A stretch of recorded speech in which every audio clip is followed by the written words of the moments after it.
In this video, we're going to be talking about whether or not it makes sense to buy a house cash, whether it makes sense to pay off your house, pay off your mortgage or not, and how I would invest, let's say $2 million into real estate. You're going to want to stay tuned because I'm going to answer a lot of the questions that you guys have regarding this. And I'm going to give you a really solid principle, something that you can apply to your life, whether you're doing real estate investment or not.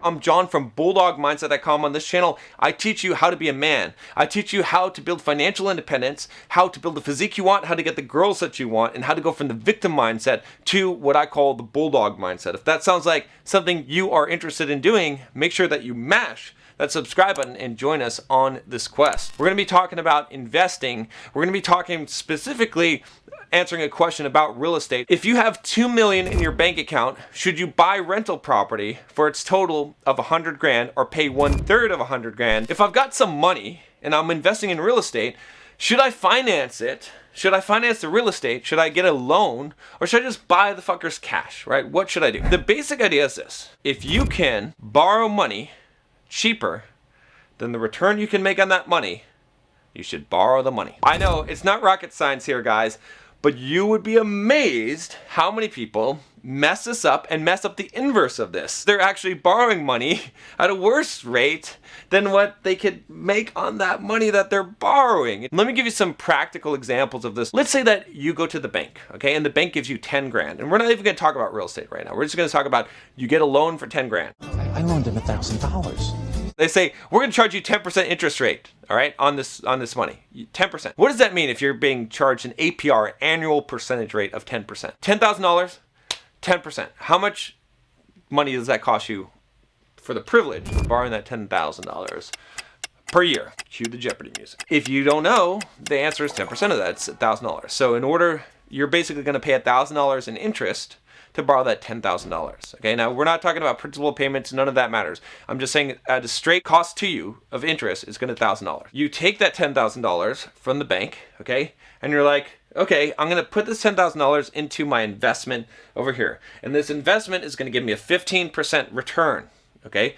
How much will that investment give you? $1,500 a year. So in that scenario, should you borrow the money to invest it here at 15%? Absolutely. In fact, what you're going to do is you're going to take that money, the $1,500 you get, you're going to give $1,000 to the bank and say thank you very much, and you're going to keep $500 of pure profit. How often should you do this? How much should you take from the bank? As often as you fucking can. As much money as they will give you. Just say, give me all the fucking monies. If you have a scenario, in what I call an arbitrage situation, where you can borrow money for a cheaper rate then you can make on that money, you should borrow it all the fucking day long. Now, we can apply this to many, many contexts in our lives. I want to know how much interest is the bank going to charge and how much money will I make on that real estate investment.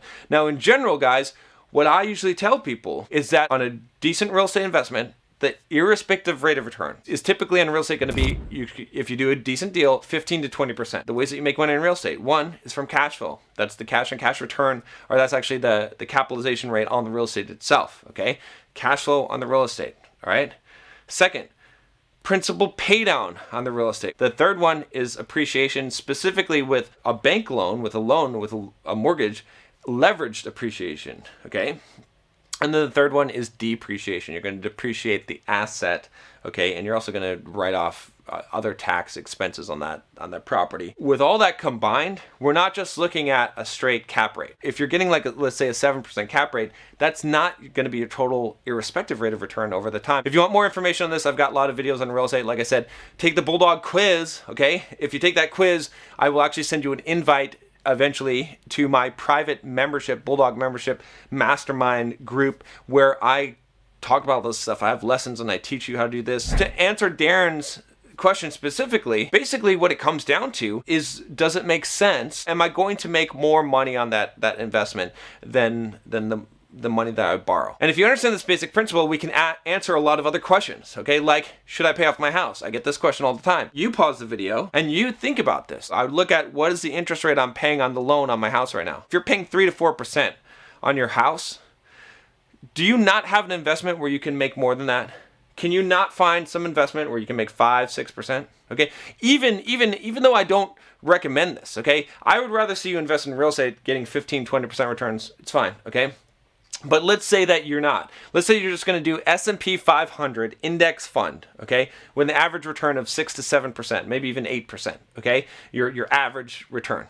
That's beating 3 to 4% mortgage you're paying on your house, okay? So now I know it feels good to pay off your house, but most of you should never ever pay off your house. It doesn't make logical sense. It's not the best way that you can invest your money. To take that money and put it into the house payment to pay it off early, it would be better to take that money and actually put it into even the S&P 500, hopefully real estate, a better investment, anything that gets you better than a 3 or 4% return, whatever you're paying on your mortgage. The inverse, all right, should I pay off my credit card or should I save money? All right, real simple, okay? A lot of people that I counsel and coach, they'll have like a credit card where they have a 20% interest rate on that credit card, and then they're saving money, okay, putting money in a bank account, or they're putting money in S&P 500 or in stocks and mutual funds or whatever, trying to get like 6, 7, even 10%. You're still negative 10% on that money. That money that you're borrowing from the credit card company, okay, is costing you money every year, right? It's better to take all the money, liquidate your investment, fuck that, take it, pay off the credit card, and you're making a 20% return on that actual money, right? Because you are literally not paying. Anytime you don't pay interest, it's the same thing as making interest. Same exact thing. Make sure you take the quiz. I'll talk to you next time. Take care.